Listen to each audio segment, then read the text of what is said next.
بلکہ کائنات کو پیدا کرنے سے پہلے، جیسا کہ ترمذی کی روایت ہے کہ اللہ نے کائنات کو پیدا کرنے سے 50,000 سال پہلے سب سے پہلے جس چیز کو پیدا کیا پانی کے بعد اور عرش کے بعد، وہ قلم ہے۔ اول ما خلق اللہ القلم، اللہ نے سب سے پہلے یعنی عرش اور پانی کے بعد جو چیز پیدا کی وہ سب سے پہلے قلم ہے۔ سب سے پہلی مخلوق اللہ کی تبارک و تعالیٰ کون سی ہے؟ عرش۔ اور اللہ کی سب سے بڑی مخلوق کون سی ہے؟ عرش۔ ساری چیزوں سے بڑی مخلوق اللہ تبارک و تعالیٰ کی عرش ہے، اور سب سے پہلے اللہ نے اسی کو پیدا کیا، اور اس کے بعد پانی ہے۔ آپ صلی اللہ علیہ وسلم نے کہا وَكَانَ عَرْشُهُ عَلَى الْمَاءِ، جب اللہ نے قلم کو پیدا کیا تو اس وقت اللہ کا عرش پانی کے پر تھا، یعنی اس وقت تو پانی بھی موجود تھا، اللہ نے اسے پیدا کیا تھا۔ تو کائنات کے پیدا کرنے سے 50,000 سال پہلے اللہ نے تقدیر کو لکھ دیا، قلم کو پیدا کیا اور اس کو کہا کہ اکتب، لکھ۔ اس نے کہا کہ اللہ کیا لکھوں؟ ما اکتب، کیا لکھوں؟ تب اللہ تبارک و تعالیٰ نے کہا کہ قیامت تک جو کچھ ہونے والا ہے وہ سب لکھ دے۔ تو کائنات کے پیدا کرنے سے 50,000 سال پہلے اللہ نے قلم کو پیدا کیا اور پوری تقدیر کو لکھا۔ یہ اللہ کا علم ہے، اللہ اتنا علیم ہے، اتنا جاننے والا۔ اب یہی معاملہ اس کی تمام صفات کا ہے۔ سننے والا، اب یہاں پر مثال کے طور پر ہم دیکھتے ہیں انسان پیدا ہونے کے بعد ہی سننا شروع کر دیتا ہے، لیکن کیا سننے کے بعد وہ سمجھ پاتا ہے؟ یعنی بچہ اگر 1 سال کا ہے، 2 سال کا ہے، وہ سمجھ نہیں پاتا سننے کے بعد۔ ایک مدت بیتنے کے بعد اس کو سمجھ میں آتا ہے کہ کیا کہا جا رہا ہے، تب اسے سمجھ میں آتا ہے۔ یعنی وہ سننے والا ہے لیکن سمجھنے والا نہیں۔ تو اللہ کی تمام صفات کامل ہے، کہیں پر کسی طریقے کا کوئی نقص نہیں ہے، چاہے علم ہو، حکمت ہو، سماعت ہو، بصارت ہو، ہر چیز اللہ تبارک و تعالیٰ کی کامل ہے۔ اور اس کے بعد یہاں پر ایک بہت اہم بات انہوں نے بیان کی کہ اللہ کے نام توقیفی ہیں۔ توقیفی کا مطلب یہ ہے کہ اس میں ہم کسی بھی قسم کا رد و بدل نہیں کر سکتے۔ توقیفی کا مطلب، اب مثال کے طور پر اللہ تبارک و تعالیٰ کی ایک صفت ہم کو بتائی گئی کہ وہ بصیر ہے، یا وہ الہ ہے جس سے بنا ہے عبداللہ یعنی اللہ کا بندہ، اسی سے بنا ہے اللہ یعنی عبادت کے لائق۔ تو اب یہ توقیفی نام ہے، اس میں کسی قسم کا رد و بدل نہیں کیا جائے گا، یا کسی اور زبان کے اندر اس کو تبدیل نہیں کیا جائے گا۔ یہاں خاص طور سے جو کہنے کا مقصود ہے، ہمارے یہاں بعض لوگ، اب مثال کے طور پر ہمارے یہاں ہی استعمال ہوتا ہے خدا، یہ اللہ کے ناموں میں سے نہیں ہے لیکن لوگ اس کو استعمال کرتے ہیں۔ فارسی کے اندر، فارسی کا یہ لفظ ہے، اور خدا کا مطلب ہوتا ہے آگے آنے والا۔ یہ اللہ کی کوئی صفت نہیں ہے۔ قرآن و حدیث میں اللہ کے لیے لفظ خدا کہیں استعمال نہیں کیا گیا ہے، لہذا اس کے بارے میں علماء بھی یہی کہتے ہیں کہ احتیاط برتا جائے، اس کو نہیں اللہ کے لیے استعمال کرنا چاہیے۔ جہاں جہاں پر اللہ ہے اس کو اللہ ہی استعمال کیا جائے، خدا استعمال نہیں کیا جائے۔ اب یہاں ضمناً ایک بحث اور بھی آتی ہے، ایشور یا گاڈ، اس طرح کے الفاظ استعمال کیے جاتے ہیں۔ کہتے ہیں کہ ہم اگر غیر کو سمجھانے جائیں تو ٹھیک ہے، یہ لفظ جو ہے گاڈ ہے، ایشور ہے، یہ اللہ کی صفات نہیں ہے۔ جب ہم کہیں کہ ایشور یا گاڈ یعنی جس کی عبادت کی جائے وہ اللہ ہی ہے، تو اللہ کے لیے لفظ اللہ ہی استعمال کیا جائے گا، اس کے لیے ایشور گاڈ استعمال نہیں کیا جائے گا۔ یہ بہت اہم ہے، اللہ کا جو نام ہے وہی استعمال کیا جائے، کوئی دوسرا لفظ وہاں استعمال نہیں ہوگا۔ اب سمپل سی بات ہے، لوگ جیسا کہ خاص طور سے غیر مسلم بھگوان کا لفظ استعمال کرتے ہیں۔ اب میں سمپل سی بات کہتا ہوں کہ اگر یہ کہا جائے کہ بھگوان نے انسانوں کو پیدا کیا، تو بتائیے اس جملے کے پیچھے کیا ہمارے ذہن و دماغ میں اللہ کا تصور آئے گا؟ نہیں آئے گا۔ بھگوان یا ایشور یا گاڈ کہنے کے بعد جو لوگ اس لفظ کو استعمال کرتے ہیں، ان لوگوں کی عقیدت، ان لوگوں کی فکر ہمارے ذہن و دماغ کے اندر آئے گی، لہذا اللہ کے لیے اللہ ہی استعمال کیا جائے، کوئی اور لفظ استعمال نہ کیا جائے، یہ توقیفی ہوتا ہے۔ اسی لیے یہاں پر یہ کہہ رہے ہیں پس ہمیں زیب نہیں دیتا کہ اسے ان ناموں کے علاوہ سے پکاریں جنہیں خود اس نے یا اس کے رسول نے بیان کیا ہے۔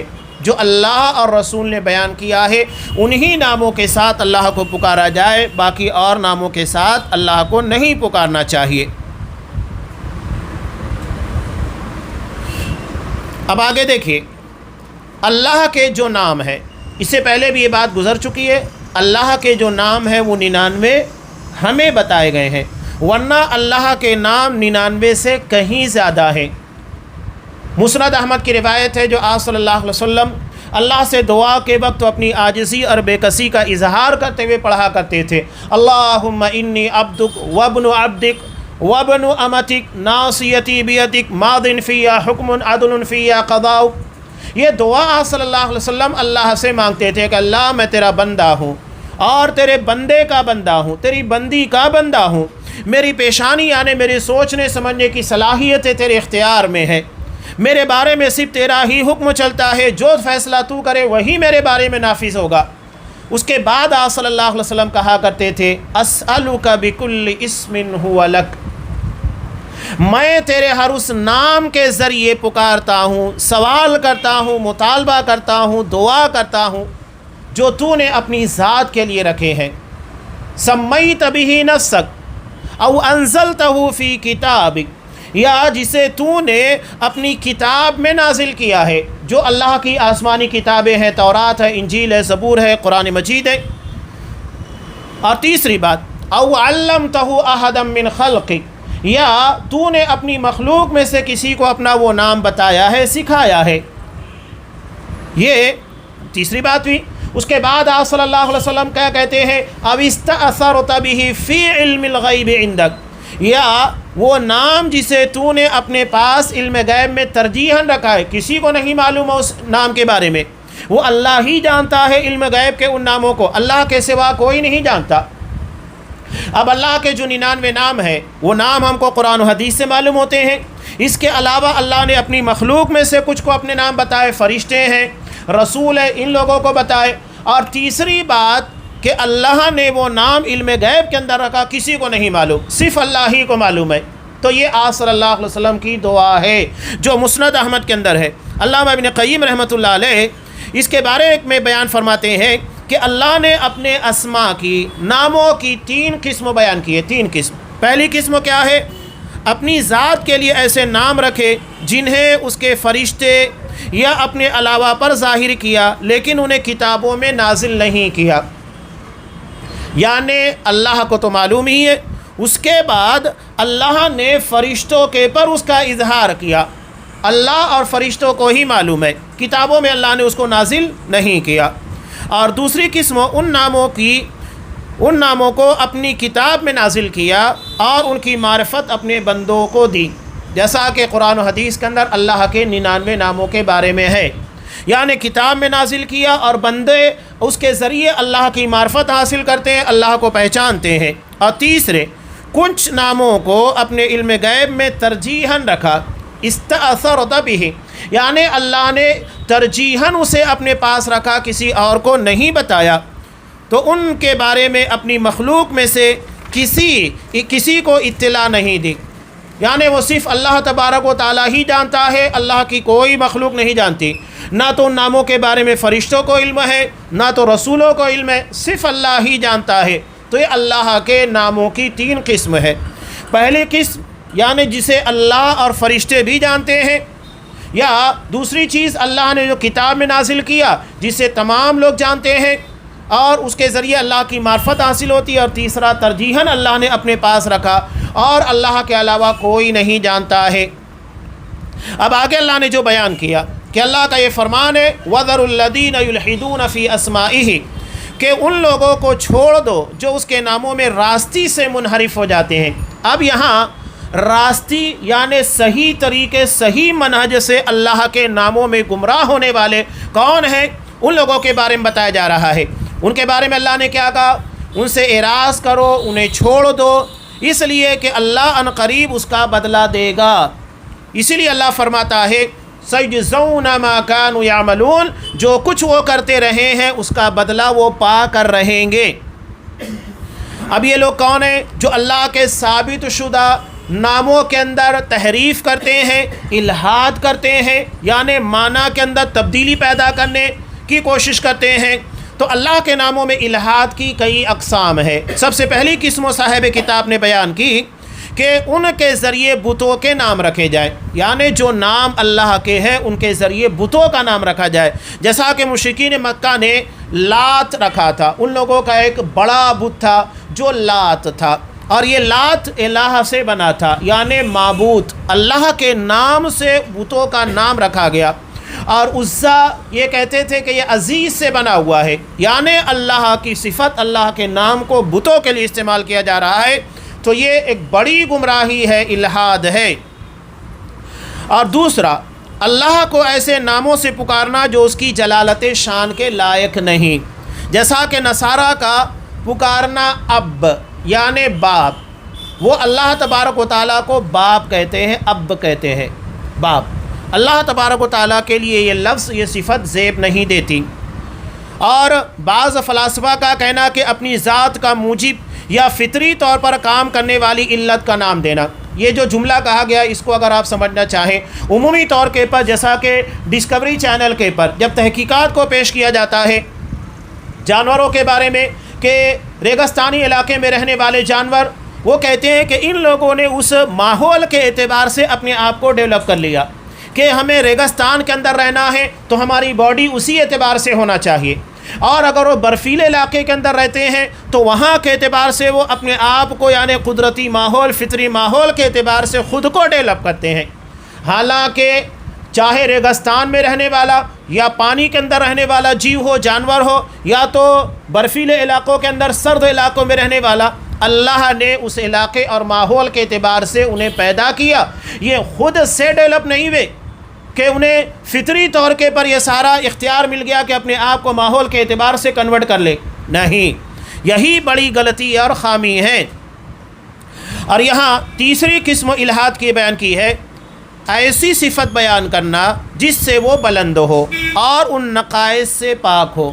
اللہ کے لیے ایسی صفت نہیں بیان کرنا چاہیے جس سے اللہ تبارک و تعالیٰ بلند ہے اور ان نقائص سے پاک ہے۔ جیسا کہ یہودی لوگ اللہ تبارک و تعالیٰ کے بارے میں کیا کہتے تھے، نعوذ باللہ، کہ سورہ آل عمران کے اخیر میں اللہ نے نقل کیا، ان اللہ فقیر ونحن اغنیاء، کہ اللہ فقیر ہے، محتاج ہے اور ہم مالدار ہیں۔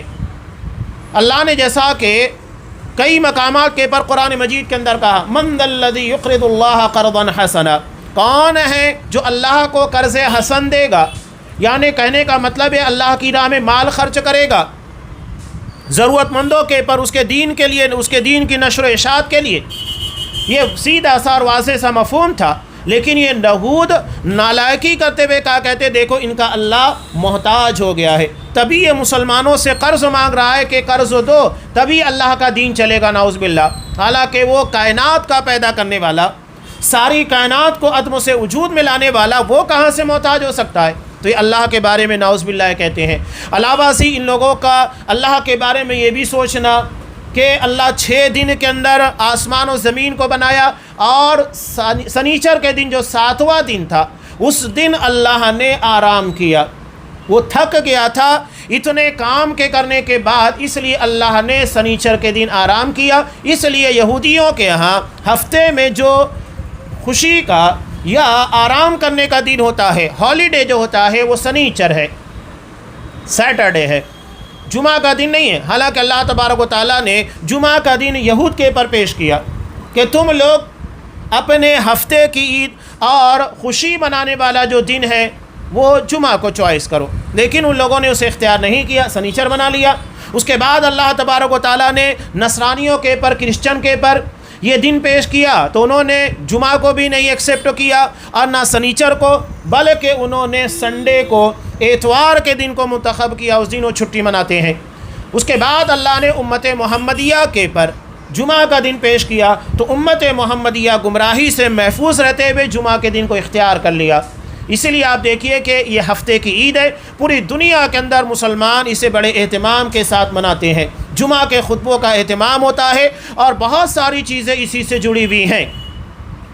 تو یہ لوگ کا یہ عقیدہ ہے کہ 6 دن اللہ نے آسمان و زمین کو پیدا کیا اور اس کے بعد تھک گیا تو 7ویں دن آرام کیا، جبکہ اللہ تبارک و تعالیٰ کو یہ چیزیں زیب نہیں دیتی، اسے نہ اونگ آتی ہے، نہ اللہ تبارک و تعالیٰ سوتا ہے، نہ تھکتا ہے، ہر قسم کے عیب سے اللہ پاک ہے۔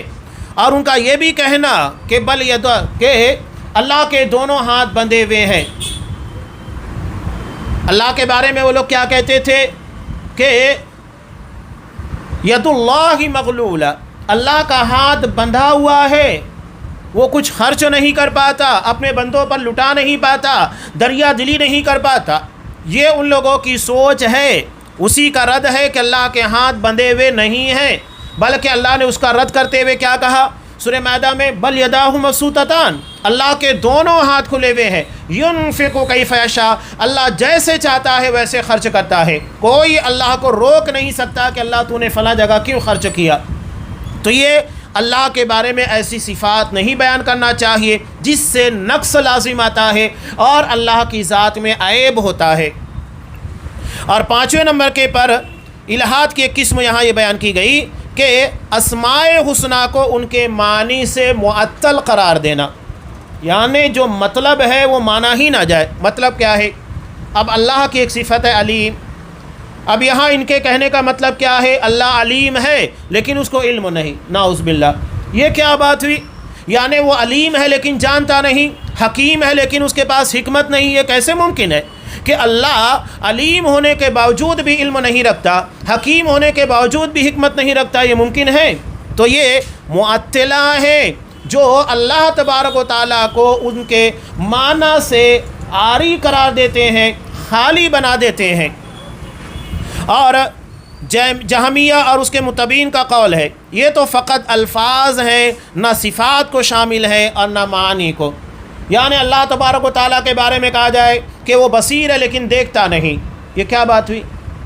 بصیر کا مطلب ہی ہوتا ہے دیکھنے والا، سمیع سننے والا۔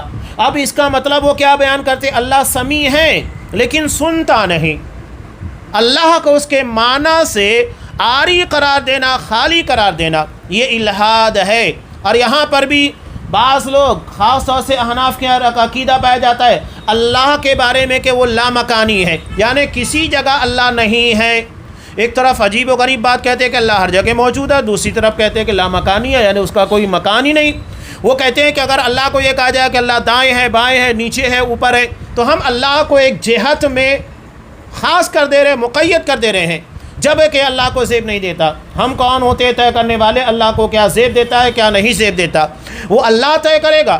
اور اللہ کے لیے قرآن مجید میں جا بجا جو صفت استعمال کی گئی ہے وہ علو کی ہے، بلندی کی، یعنی اللہ بلندی پر ہے، اللہ عرش پر مستوی ہے، قرار پکڑے ہوئے ہے، اس کے پر بلند ہوا ہے۔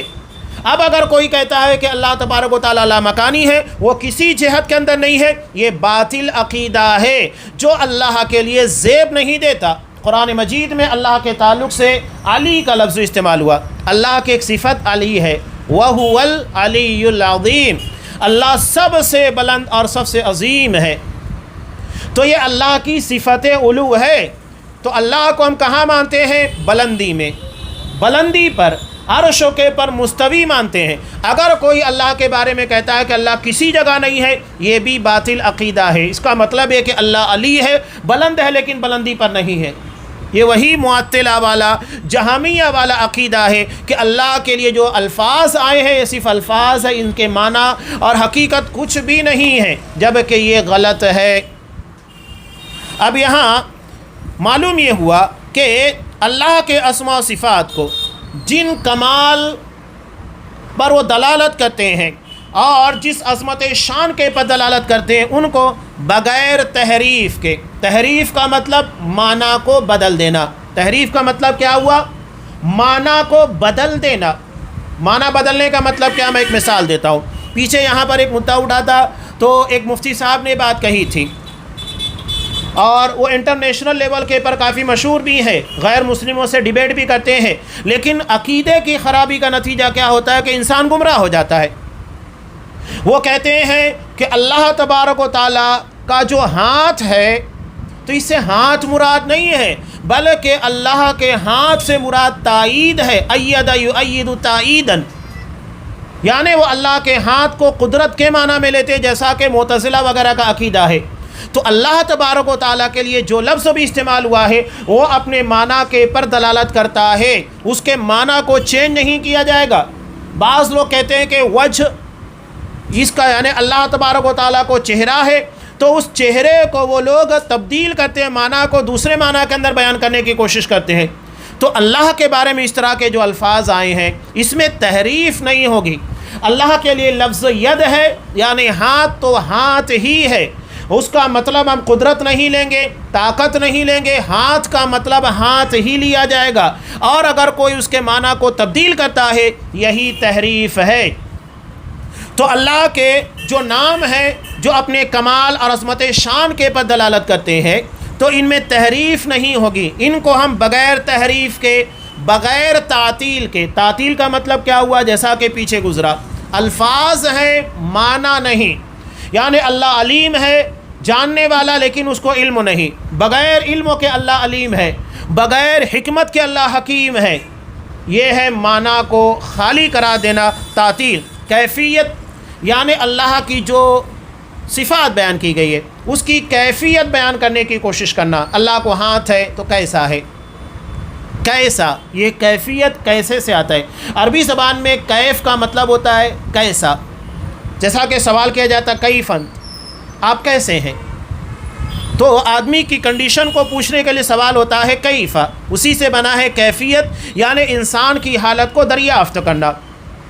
اب اللہ تبارک و تعالیٰ اس کے بارے میں کیفیت استعمال نہیں کی جائے گی کہ اللہ کے ہاتھ ہے کیسے ہے، چہرہ ہے تو کیسا ہے، آنکھ ہے تو کیسی ہے، اور اللہ تبارک و تعالیٰ کو پیر ہے تو کیسا ہے، اس کی ذات کیسی ہے، نہیں، بغیر کیفیت کے اور بغیر مثال کے۔ مثال بھی نہیں دی جائے گی کہ انسان جیسے دیکھتا ہے اللہ بھی ویسے دیکھتا ہے، یا تو انسان جس طرح چلتا ہے اللہ بھی چلتا ہے، نہیں، اللہ کو اس کی مخلوق کے ساتھ مثال کے طور پر پیش نہیں کیا جائے گا۔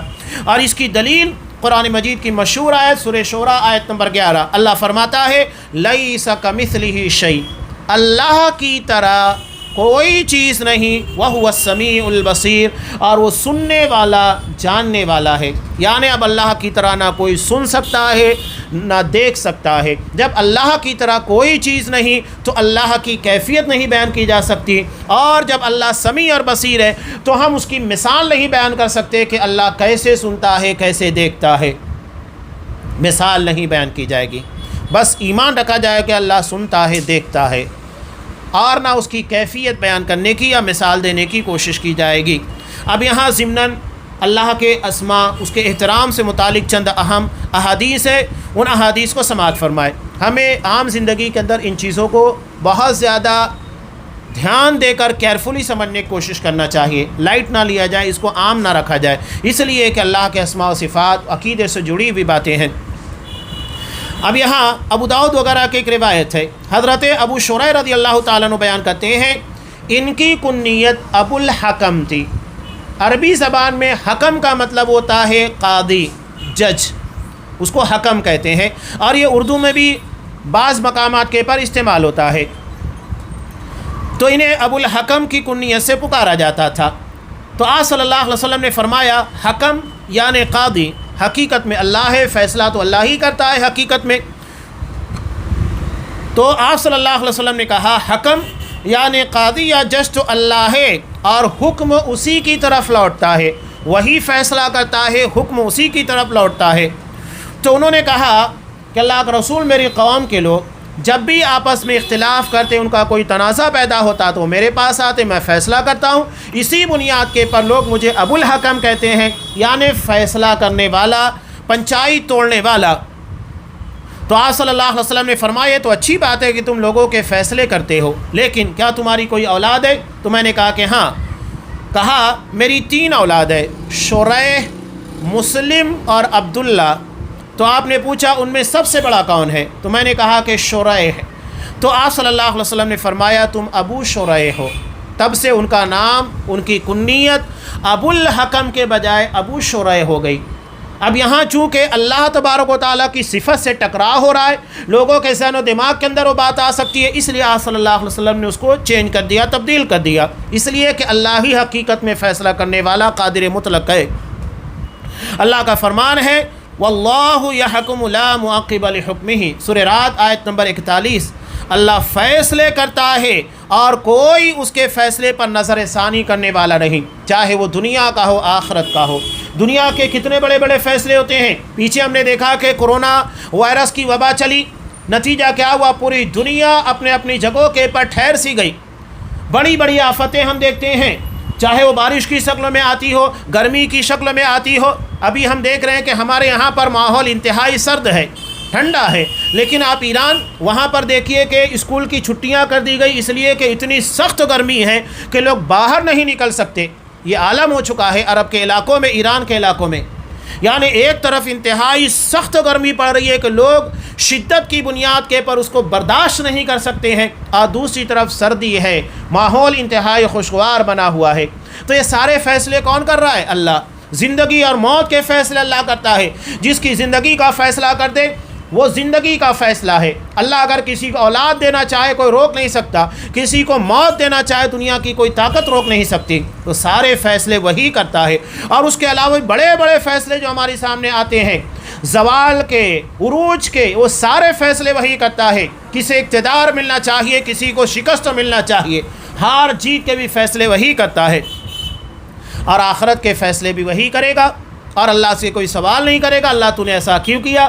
نسائی کی روایت میں ہے کہ اللہ تبارک و تعالیٰ ایک بندے کو اپنے قریب بلائے گا، قریب بلانے کے بعد اس کے کچھ گناہوں کو یاد دہانی کرائے گا، بندہ ڈرتے ڈرتے کہے گا کہ اللہ ہاں یہ گناہ میں نے کیا تھا، اس لیے کہ اسے معلوم ہے یہاں انکار کرنے کا کوئی فائدہ نہیں، ہم علیم بذات الصدور کے سامنے ہیں، چنانچہ وہ اقرار کرے گا۔ اللہ کہے گا چل ٹھیک ہے، میں نے تیرے ان گناہوں پر دنیا میں پردہ ڈالے رکھا، جا آج میں تیرے گناہوں کو صرف معاف نہیں کر رہا ہوں بلکہ میں تیرے گناہوں کو نیکیوں میں تبدیل کر رہا ہوں۔ یہ اللہ تبارک و تعالیٰ کی غفوریت ہے اور رحیمیت ہے۔ غفور ہونے کی بنیاد پر وہ گناہوں کو بخش رہا ہے، اور رحیم ہونے کی بنیاد کے پر گناہوں کو نیکیوں میں تبدیل کر رہا ہے۔ بتائیے، گناہ کی سزا نہیں دینا ایک الگ بات، معاف کر دینا، لیکن گناہوں کو نیکیوں میں تبدیل کر دینا یہ اللہ کا فیصلہ ہے، اسے کوئی چیلنج نہیں کر سکتا۔ بندہ جب دیکھے گا کہ اللہ میرے گناہوں کو نیکیوں میں تبدیل کر رہا ہے تو اپنے گناہ خود بیان کرے گا، تب اللہ ہنس پڑے گا اور کہے گا جا، جتنے تیرے گناہ تھے سب کو میں نے نیکیوں میں تبدیل کیا، جا جنت میں جا۔ یہ اللہ تبارک و تعالیٰ کی شان غفوریت اور شان رحیمیت ہے، تو اس کے فیصلے کو کوئی چیلنج نہیں کر سکتا۔ اللہ کے اسماء کے احترام میں سے ایک چیز یہ ہے کہ اب وہ زمانہ نہیں رہا، لیکن اس وقت یہ باتیں تھیں، اس لیے آپ صلی اللہ علیہ وسلم نے بیان کی۔ غلام، اس کے لیے لفظ استعمال ہوتا ہے عربی زبان میں عبد۔ عبد کا مطلب ہوتا ہے غلام۔ اب جن لوگوں کے پاس غلام ہوتے تو آپ صلی اللہ علیہ وسلم نے کہا کہ یہ نہ کہو کہ عبدی یا آماتی، یہ میرا غلام ہے، یہ میری لونڈی ہے، منع کیا آپ صلی اللہ علیہ وسلم نے، اس لیے کہ اس کے معنی میں فرق ہو رہا تھا، غلام نہیں، لونڈی نہیں، بلکہ بندہ کہنا۔ عبدی یعنی میرا بندہ، امتی یعنی میری بندی۔ اب یہاں پر گمان ہوتا ہے جو نسبت اللہ کی طرف ہونا چاہیے بندے ہونے کی وجہ سے وہ بندوں کی طرف ہو رہی ہے، اس لیے آپ صلی اللہ علیہ وسلم نے منع کیا، بلکہ ان کے تعلق سے آپ نے کہا کہ اس کی جگہ تم کہو میرا غلام، میری لونڈی۔ اس میں بندہ ہونے کا لفظ نہیں آتا ہے جو اللہ اور بندوں کے درمیان ہوتا ہے، اسی لیے آپ صلی اللہ علیہ وسلم نے ارشاد فرمایا جیسا کہ صحیح روایت میں، تم میں سے کوئی شخص ایسا نہ کہے کہ اپنے رب کو کھانا کھلا۔ اب وہاں پر جو ان لوگوں کا سردار ہوتا تھا، آقا ہوتا تھا، عربی زبان میں اس کو سید کہا جاتا ہے، کہ اپنے سید کو کھانا کھلا یعنی اپنے رب کو کھانا کھلا۔ اب یہاں رب کا لفظ وہ لوگ استعمال کرتے تھے آقا کے لیے بھی، لہذا آپ صلی اللہ علیہ وسلم نے ایسے تمام مشکوک الفاظ کو جس میں شبہ ہوتا ہے ان سارے الفاظ سے ان لوگوں کو منع کر دیا کہ ایسا استعمال نہیں کرنا ہے، بلکہ اسے کیا کہنا چاہیے، میرا سردار، میرا آقا۔ یہ ایسے الفاظ استعمال کرے جس میں اللہ تبارک و تعالیٰ کی شان کے متعلق جو باتیں وہ نہ آئے۔ اس کے بعد آپ نے کہا کوئی یہ نہ کہے میرا بندہ اور میری بندی، بلکہ یہ کہے میری لونڈی، میرا غلام۔ جس میں ابدیت کا تصور نہیں ہوتا۔ علاوہ ازیں اللہ کے اسماء کے احترام کرنے میں سے یہ بھی ہے، اللہ کے واسطے اگر کوئی چیز مانگے، یعنی اللہ کا واسطہ دے کر۔ کبھی کبھی انسان زندگی میں کسی ایسے موڑ پر پہنچتا ہے جہاں وہ انتہائی پریشان ہوتا ہے، اور وہ اللہ کا حوالہ، اللہ کا واسطہ دیتا ہے کہ اللہ کے واسطے میں تم سے کہہ رہا ہوں میرا یہ کام کر دو، یا قرض کی ضرورت ہے مجھے، اللہ کے واسطے قرض دے دو۔ تو اللہ کا واسطہ اگر دے دیا گیا ہے تو پھر اللہ کے واسطے کی بنیاد کے پر وہ کام، اگر ہمارے پاس طاقت ہے، اس کو نظر انداز نہیں کرنا چاہیے، انکار نہیں کرنا چاہیے۔ حضرت ابن عمر رضی اللہ تعالیٰ عنہ سے روایت ہے کہ رسول اللہ صلی اللہ علیہ وسلم نے فرمایا، جو اللہ کے نام پر پناہ طلب کرے اسے پناہ دو، یعنی اللہ کا حوالہ دے کر کہ اللہ کے نام کے پر تم مجھے پناہ دے دو، اور جو اللہ کے نام پر مانگے اسے عطا کرو۔ کوئی فقیر ہے، مجبور ہے، اللہ کے نام پر اگر کچھ مانگ رہا ہے تو اللہ کا نام چونکہ آ گیا ہے تو احترام کا تقاضا یہ ہے، اللہ تبارک و تعالیٰ پر ایمان اور اس کی عظمت شان کا تقاضا یہ ہے اس کو عطا کیا جائے، اس کو خالی ہاتھ نہ لوٹایا جائے۔ علامہ ازیں اللہ کے اسماء کے احترام میں سے ہے کہ اس کے نام پر اس کی جلالت، اکرام اور تعظیم کے طور پر صرف جنت کا سوال کیا جائے، جیسا کہ آپ صلی اللہ علیہ وسلم نے ارشاد فرمایا اللہ کے واسطے صرف جنت ہی کا سوال کیا جائے، اسی لیے کہ اللہ بہت عظیم ہے تو اللہ سے عظیم چیز مانگی جائے، حالانکہ معمولی سے معمولی چیز بھی اللہ ہی سے مانگی جائے۔ یہاں چونکہ عظمت کا مطلب ہے، اس لیے عظمت کے اعتبار سے جنت جو عظیم نعمت ہے اس کا سوال کیا جائے۔ یہ ابو داؤد کی روایت ہے۔ اللہ کے اسماء کے احترام میں سے یہ بھی ہے کہ اللہ کے نام کی کثرت سے قسمیں نہ کھائی جائے، یعنی اللہ کے نام اور قسم کو بار بار کھاتے ہوئے اس کے نام کی توہین نہ ہو، جیسا کہ حضرت یہاں سورہ مائدہ آیت نمبر 89 کے اندر اللہ کا ارشاد ہے وَاحْفَظُوا أَيْمَانَكُمْ، اپنی قسموں کی حفاظت کیا کرو۔ اس کے ضمن میں حضرت عبداللہ ابن عباس رضی اللہ تعالیٰ عنہ فرماتے ہیں کہ اس سے مراد ہے کہ قسمیں نہ کھاؤ، اس لیے کہ کثرت سے قسمیں کھانے سے اللہ کے ساتھ استخفاف اور عدم تعظیم لازم آتی ہے، جو واجبی کمال توحید کے خلاف ہے، یعنی اللہ کے نام کو ہلکا سمجھ لیا جاتا ہے جو احترام کے خلاف ہے۔ تو یہاں اللہ کے احترام کے تعلق سے چند اہم چیزیں تھیں جو بیان کی گئی۔ یہاں ایک اور چیز ہے جو دو اہم چیزیں، اس کو بات کو بیان کر کے یہ چیپٹر مکمل ہوتا ہے۔ اللہ کی عظمت و جلالت کا ایک تقاضا یہ ہے کہ اللہ کو مخلوق کے سامنے سفارشی نہ بنائے، یعنی اللہ مخلوق سے سفارش کرے، نعوذ باللہ۔ اللہ سے سفارش کی جائے گی، اللہ کسی کی سفارش نہیں کرے گا، یہ ایک انتہائی اہم باب ہے۔ جیسا کہ امام شافعی رحمۃ اللہ علیہ کہتے ہیں سفارش اس کے پاس کی جاتی ہے جو اونچا درجہ رکھتا ہے، یعنی اونچے مقام والے کے پاس جا کر سفارش کی جاتی ہے، اور اللہ تعالیٰ اس سے بلند و بالا ہے کہ وہ کسی کے پاس سفارش کرے، لہذا اللہ تبارک و تعالیٰ کو کسی کے سامنے سفارش نہیں بنایا جائے گا۔ جیسا کہ ایک دیہاتی شخص رسول اللہ صلی اللہ علیہ وسلم کے پاس آیا، قحط اور اموال کی ہلاکت کی شکایت کی، یعنی قحط سالی ہو گئی ہے، مال تباہ ہو رہے ہیں، تو اس نے آپ سے درخواست کی کہ ان کے لیے بارش کی دعا کرے، اور اس شخص نے کہا کہ ہم اللہ تعالیٰ کو آپ کے پاس سفارشی بناتے ہیں، یعنی اللہ تم سے سفارش کر رہا ہے اور آپ کو اللہ کے پاس۔ تو رسول اللہ صلی اللہ علیہ وسلم مسلسل سبحان اللہ سبحان اللہ سبحان اللہ کہنے لگے۔ سبحان اللہ کا مطلب اللہ بے عیب ہے، اللہ ہر قسم کے عیب سے پاک ہے، یعنی تم اللہ کو عیب دار بنا رہے ہو کہ وہ کسی سے سفارش کرے چاہے رسول سے ہی کیوں نہ ہو۔ تو بار بار کہنے لگے، یہاں تک کہ آپ نے اس بات کا احساس اصحاب کرام کے چہروں پر دیکھا، پھر آپ نے ارشاد فرمایا تجھ پر افسوس ہے، کیا تو اللہ کی حقیقت کو نہیں جانتا؟ اللہ کی شان تو اس سے کہیں زیادہ بڑھ کر ہے، اللہ کو اس کی کسی بھی مخلوق پر سفارشی نہیں بنایا جا سکتا۔ یہ ابو داؤد کی روایت ہے۔ تو یہ اللہ کے اسماء، اس کے احترام کا تقاضا ہے جو یہاں پر اختصار کے ساتھ آپ کے سامنے پیش کیا گیا۔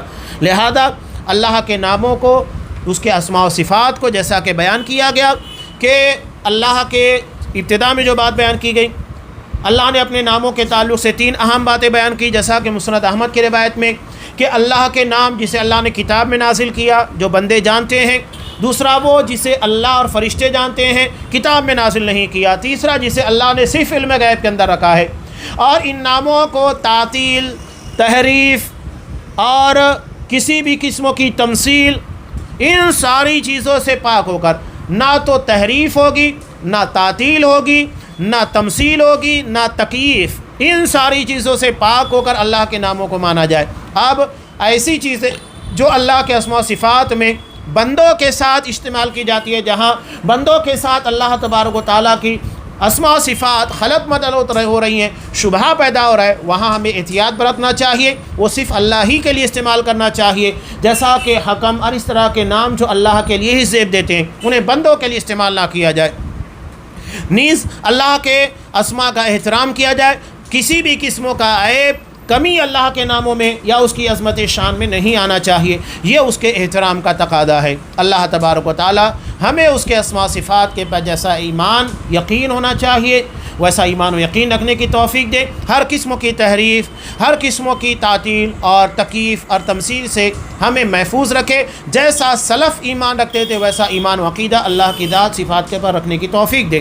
آمین۔ وآخر دعوانا ان الحمد للہ رب العالمین۔